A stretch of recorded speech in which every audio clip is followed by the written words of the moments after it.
Hello everyone, how are you all doing? I hope all of you are doing great. So in this video, we are going to revise all the chapters which are going to come in half yearly examination. Half yearly examination आपके जो होने वाले हैं उसमें जो भी chapters 1 के आने वाले हैं तो इन सभी chapters का इस वीडियो में हम रिविजन करेंगे। जिन बच्चों ने अभी तक कुछ नहीं पढ़ा है वो भी इस वीडियो को अगर देख लेते हैं, अच्छे से प्रैक्टिस कर लेते हैं क्वेश्चंस और जो सैम्पल पेपर्स मैंने बनाए हैं वो कर लेते हैं, सो आई एम अश्योरिंग यू कि कुछ भी छूटने वाला नहीं है, इससे बाहर से कुछ भी नहीं आएगा। ओके, सो ध्यान से इस वीडियो को पढ़िएगा और ध्यान से समझिएगा और साथ साथ क्वेश्चंस भी प्रैक्टिस करने हैं आपको। ओके, टेन शीट, इसमें कौन कौन से चैप्टर हम देखने वाले हैं? Chapter number 1 the ever evolving world of science, then 2 exploring substances acidic, basic and neutral, and 3 electricity circuits and their components. Question chapter number 5 the world of metals and non metals, then chapter number 5 changes around us, physical and chemical changes, then adolescence a stage of growth and science. So ये इसमें हम practice करने वाले हैं।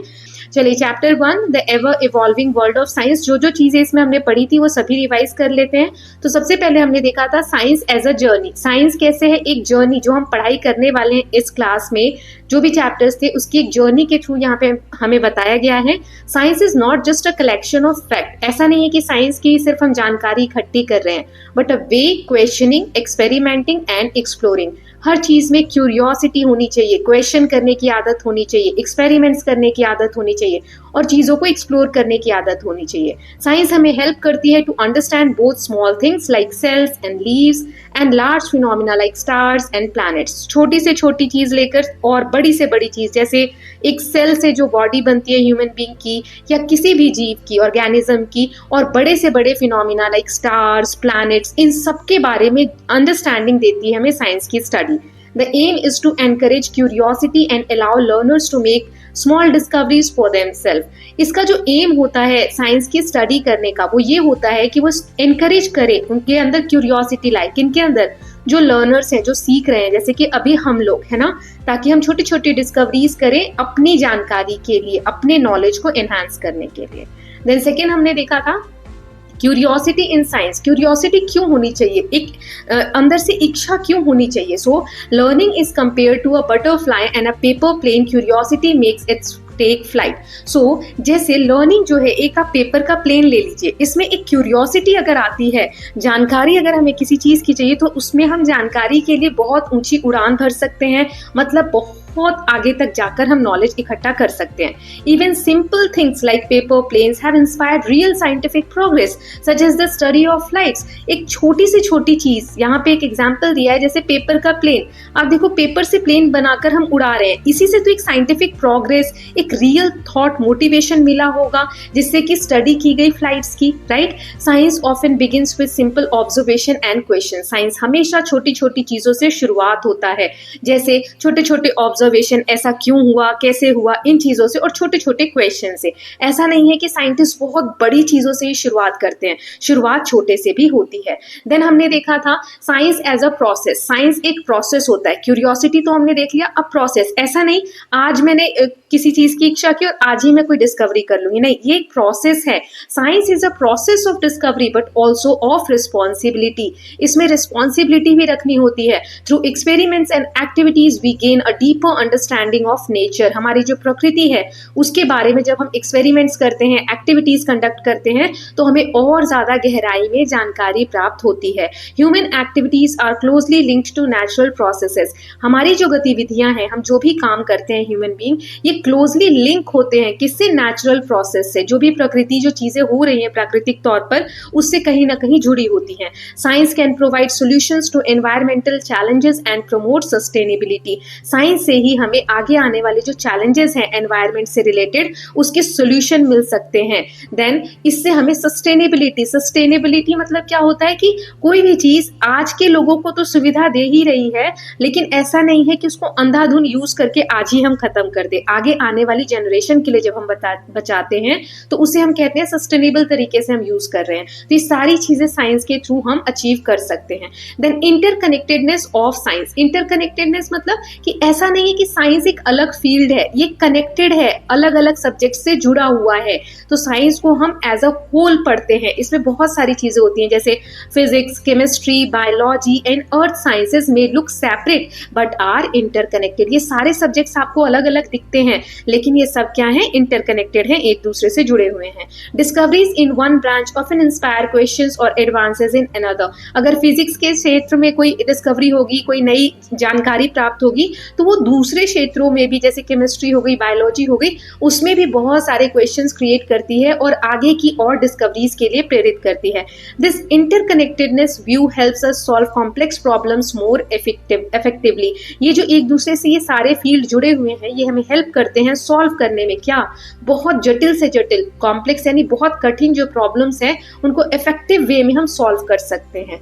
Then next हमने देखा था themes of book. इस बुक में जो चैप्टर्स हैं उसके थीम्स के बारे में इस चैप्टर में दिया हुआ था, जैसे प्रॉपर्टीज ऑफ मटेरियल के बारे में, जैसे acidic bases, then metals, non metals, electricity और सर्किट्स के बारे में, फिर फिजिकल एंड केमिकल चेंजेस के बारे में पढ़ेंगे। वैसे ये सारे चैप्टर अभी हम रिवाइज करने वाले हैं। Heat, water cycle and environment के बारे में, life processes in plants and animals, light, shadow and celestial movement. Celestial यानी वो हर बॉडी जो यूनिवर्स में है, जो ब्रह्मांड में है, चाहे वो प्लैनेट हो गए, चाहे वो स्टार्स हो गए, सबको हम क्या बोलते हैं, सेलेस्टियल बॉडीज बोलते हैं।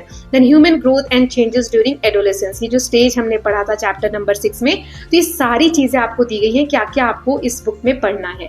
Then next is thinking like a scientist. यहाँ पर हमें चैप्टर में हमें मोटिवेट किया गया है कि हमें एक साइंटिस्ट की तरह सोचना चाहिए, तभी जाके हमारे अंदर क्यूरियोसिटी आएगी, चीजों को जानने की जागृत होगी। जैसे being a scientist means asking why and how. हमें साइंटिस्ट बनना मतलब ये नहीं कि चले गए एक्सपेरिमेंट ही करने, छोटी छोटी चीजों में क्वेश्चन करना कि ये चीज ऐसी क्यों है, ये चीज ऐसे कैसे है। तो क्वेश्चन करने से जब हमारे अंदर क्यूरियोसिटी होती है, तो curiosity is an important as finding correct answer. ऐसा नहीं किसी ने हमें कुछ कहा और वो हम मानकर बैठ गए, जब तक हम खुद से सही ना जानकारी इकट्ठी कर ले तब तक हमारे अंदर क्यूरियोसिटी बनी रहनी चाहिए। Experiments not only confirm what we expect but also raise new questions. Experiment से हमें नए और आगे जानकारी लेने की या एक्सपेरिमेंट्स करने की तरफ हमें मोटिवेशन मिलता है। Science is an ongoing journey. Science एक जर्नी है of exploration and discovery.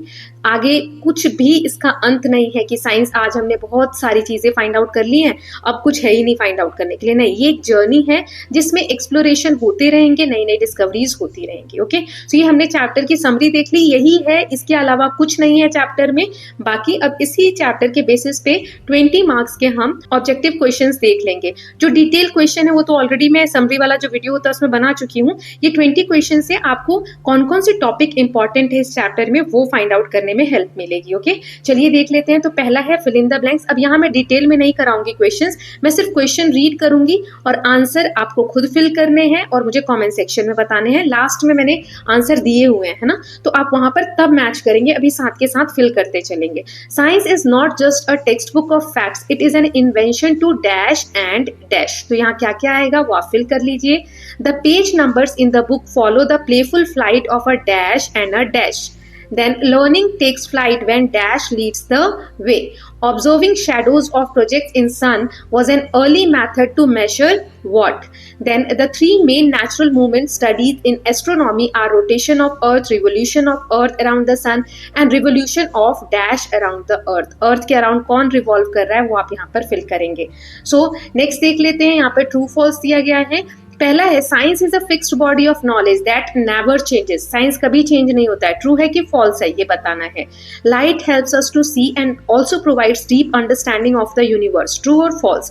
Then discoveries in one branch of science can inspire ideas in another branch. ये ट्रू है कि फॉल्स, अभी हमने पढ़ा responsibility is not connected with scientific study या discovery. क्या जो साइंटिफिक डिस्कवरीज होती है उसमें रिस्पॉन्सिबिलिटी कनेक्टेड नहीं है? ये ट्रू और फॉल्स क्या है बताइए। Early inventors studied bird wings before designing flying machine. Flying machine design करने से पहले, डिस्कवर करने से पहले, क्या जो इन्वेंटर्स थे जिन्होंने इन्वेंशन की, खोज की, वो चिड़िया के पंख देखा करते थे, उनकी स्टडीज किया करते थे कि किस तरीके से फ्लाई कर सकती है मशीनें भी चिड़िया की तरह। ये ट्रू है या फॉल्स है ये बताना है। देन नेक्स्ट है यहाँ पर मल्टीपल चॉइस क्वेश्चन है। पहला है which of these shows that science is ever evolving, इनमें से कौन सा हमें बताता है कि साइंस हमेशा इवॉल्व होता रहता है। Old theories never change, new discoveries keep adding knowledge, only experiments are important, science ends on once we learned it in school. Then the playful design of page number in the text book inspired by birds and animals, butterfly and paper plane, sun and moon, tree and flower, कौन सा इसमें से correct है। Then 13th question है which of the following is not an example of physical change, इनमें से physical change कौन सा नहीं है। Ice melting, fruit ripening, then fruit ripening, then rock breaking into pebbles, water freezing. Then who made lectures on chemical history of candle, इनमें से chemical history जो है कैंडल की वो किसने लिखी है। देखिए कुछ टॉपिक्स जो मैंने रिवीजन में नहीं लिए अभी इस चैप्टर के, वो मैंने क्वेश्चंस के थ्रू ले लिए, तो कुछ भी आपका नहीं छूटेगा इस चैप्टर में से, ठीक है। Isaac Newton, Michael Faraday, Albert Einstein और PC Ray. Then what connect science with society most closely, entertainment, responsibility, festivals and और स्पोर्ट्स। तो इनमें से कौन से करेक्ट आंसर हैं आप टिक कर लेंगे।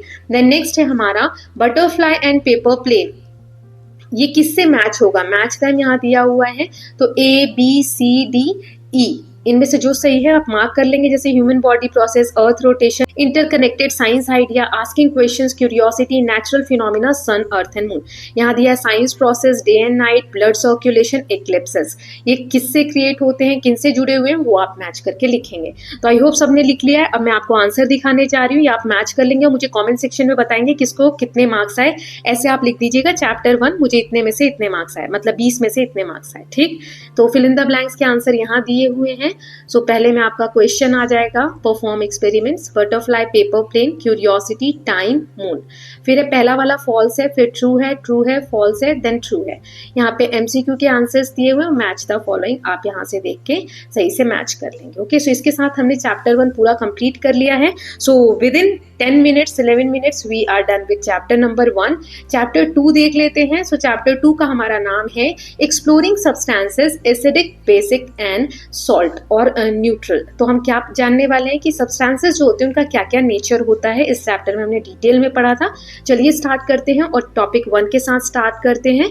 नेचर आर साइंस लेबोरेटरी, जो हमारी जो नेचर है, प्रकृति है, वो हमारी एक साइंस की लेबोरेटरी की तरह वर्क करती है। So many substances around us can be identified as acidic, basic और neutral by using indicators. Indicators का यूज करके हमारे आसपास की जो चीजें हैं उसको हम बता सकते हैं कि वो एसिडिक है, बेसिक है या न्यूट्रल है। जैसे litmus is a natural indicator obtained from lichens and is available as solution और paper strips in red and blue colour. 2 colour में हमें ये लिटमस पेपर देखने को मिलते हैं जो लाइकेन से डिराइव होते हैं, बनते हैं।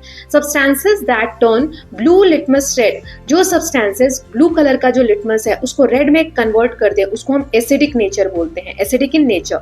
और जो रेड लिटमस को ब्लू में कन्वर्ट करते हैं उनका बेसिक नेचर होता है।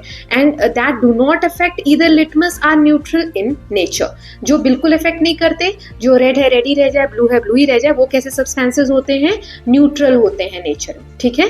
नाउ नेक्स्ट टॉपिक देख लेते हैं। तो लिटमस के बारे में हम जान रहे थे, litmus as an indicator, common house hold substances like lemon juice, vinegar, tamarind water and amla juice are acidic. जो खट्टी चीजें होती है ना खासकर, वो सारी एसिडिक होती है, जैसे आंवला, टैमरिंड यानी इमली का जो पानी होता है, नींबू या विनेगर, ये सारी चीजें खट्टी होती हैं, एसिडिक होती है नेचर में। और सोप सोल्यूशन, जो साबुन का झाग होता है, baking soda solution, lime water, then washing powder solution are basic in nature, ये सब बेसिक होते हैं। फिर टैप वाटर, जो नल का पानी यूज करते हैं, sugar solution and salt solution, जो नमक का घोल होता है या चीनी का जो घोल हम बनाते हैं, वो नेचर में कैसे होते हैं, न्यूट्रल होते हैं, ना तो वो एसिडिक होते हैं और ना वो बेसिक होते हैं। ओके, सो ये कुछ रियल लाइफ के आपको एग्जांपल्स दिए थे और लिटमस कैसे एज ए इंडिकेटर हम इसमें यूज करके चेक कर सकते हैं।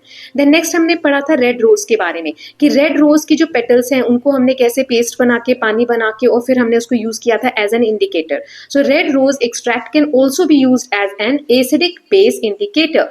ये रेड कलर देता है एसिडिक सॉल्यूशन में, ये बहुत इंपॉर्टेंट है।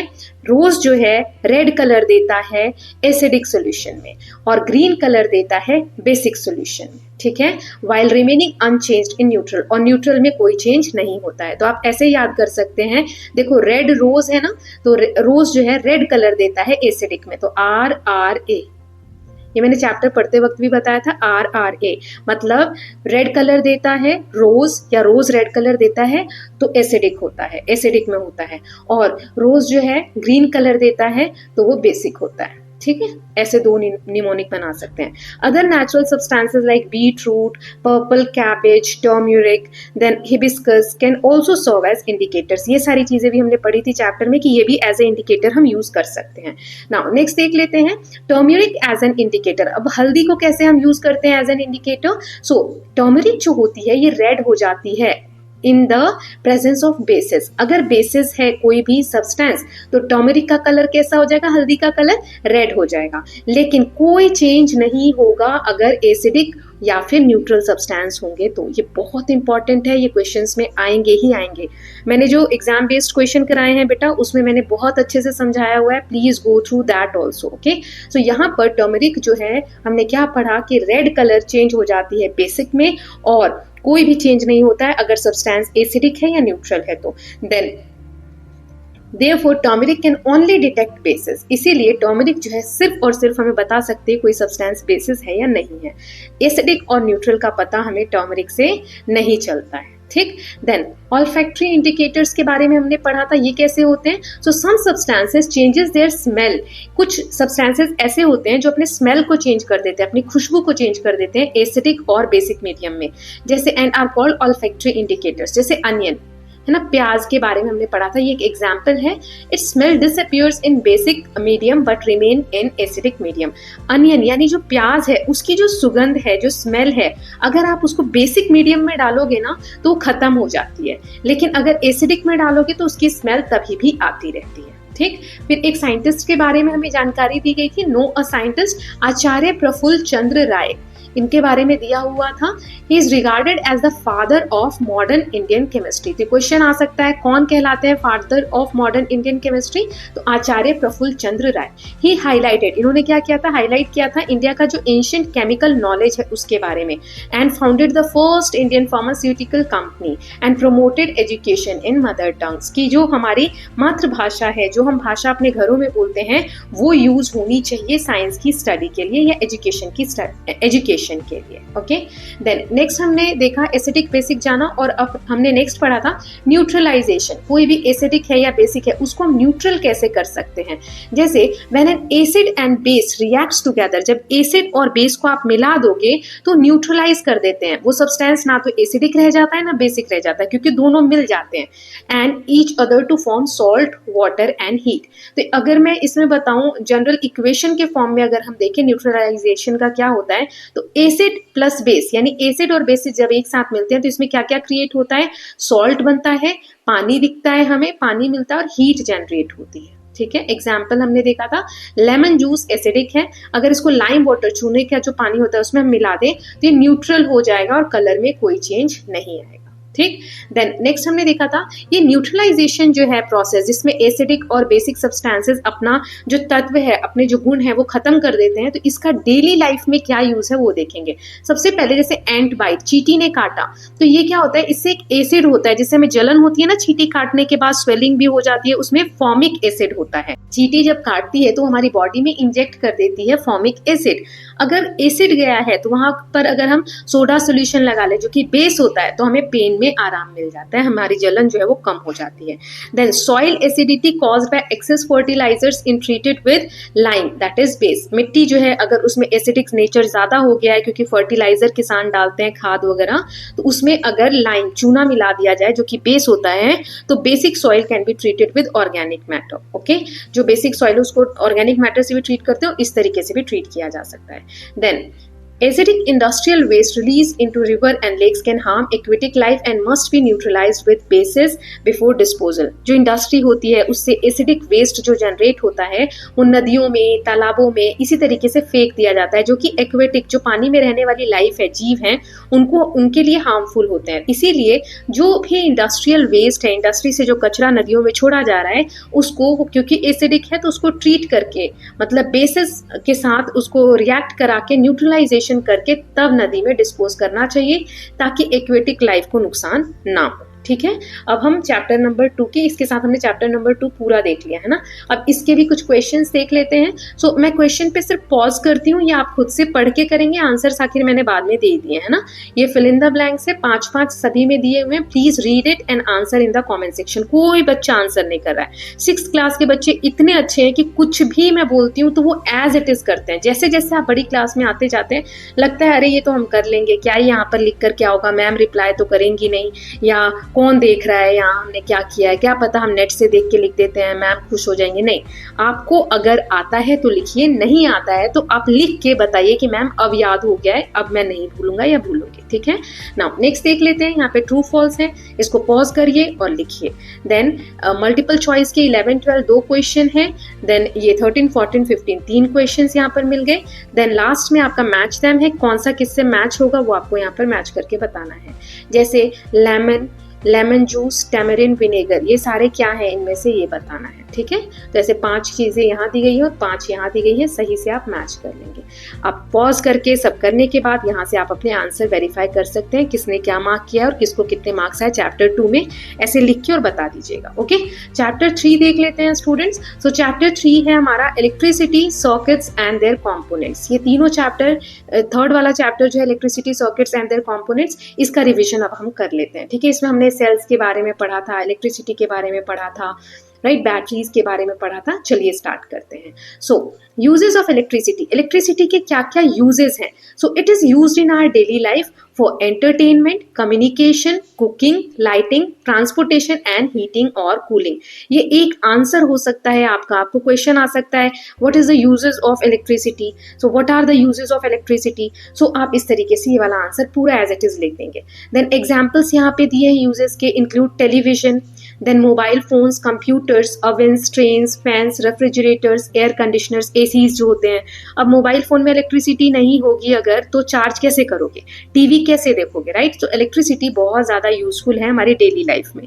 Then the uses of electricity can be grouped in different ways such as domestic, industrial, agricultural and medical purpose. इन सभी फील्ड में इलेक्ट्रिसिटी जो है वो यूज होती है।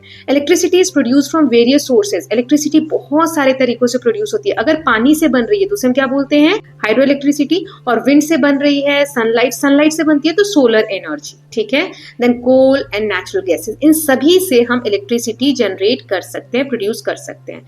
While electricity is useful, it can be dangerous also, है ना, ये डेंजरस भी हो सकती है अगर इसे हम सही से हैंडल ना करें तो। So experiment should only be done with safe sources like cells and batteries. जो भी एक्सपेरिमेंट्स आपको टेक्स्ट बुक में दिए हैं या रियल लाइफ में भी आप कुछ भी इलेक्ट्रिसिटी से रिलेटेड काम करते हैं तो बहुत केयरफुल होकर करना है आपको, क्योंकि इलेक्ट्रिसिटी अगर आप सही से हैंडल नहीं करेंगे तो हार्मफुल हो सकती है। ठीक है, नेक्स्ट देख लेते हैं। टॉर्च लाइट के बारे में दिया हुआ था।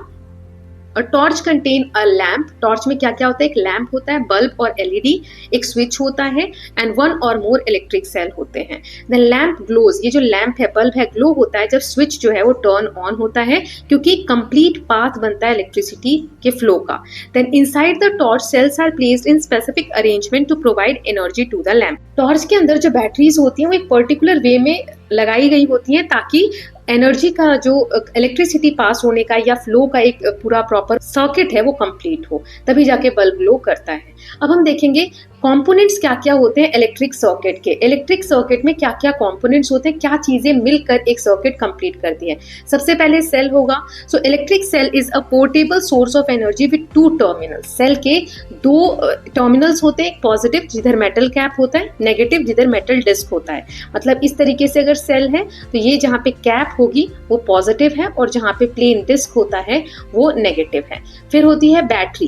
Battery is formed by connecting 2 और मोर सेल्स इन सीरीज। अगर हम दो या दो से ज्यादा सेल्स को एक साथ एक पैटर्न में अरेंज कर देते हैं, where positive terminal of one cells join the negative terminal of the next, current को इस तरीके से हम फ्लो कराएं कि एक सेल का पॉजिटिव टर्मिनल दूसरे के नेगेटिव से अरेंज हो, टच हो, तो यहाँ पर हम एक बैटरी क्रिएट करते हैं जब दो या दो से ज्यादा सेल्स को इस तरीके से अरेंज किया जाए। बैटरीज जो है ये क्यों यूज होती है? प्रोवाइड मोर एनर्जी और longer lasting power than a single cell. एक सेल जल्दी डिस्चार्ज हो जाता है, तो अगर हम बैटरीज बना लेते हैं बहुत सारे सेल्स को कनेक्ट करके तो ये लंबे समय तक चलता है। ठीक है, तो ये हमने दो देख ली, इलेक्ट्रिक सेल एंड बैटरी। ये क्या देख रहे हैं हम?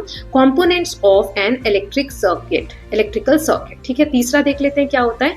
तो तीसरा है, इसमें एक लैंप होता है, इनकैंडेसेंट लैंप होता है जिसे एलईडी भी बोलते हैं। तो ये जो लैंप है इसमें एक फिलामेंट होता है। हमने देखा था इस तरीके से बल्ब है ना, तो इसमें एक फिलामेंट होता है ऐसा कुछ, राइट, जो कि करंट फ्लो होता है इसके थ्रू और ये बल्ब जो है ग्लो करता है। तो ये फिलामेंट जो है ये ग्लो होता है when current passes through it.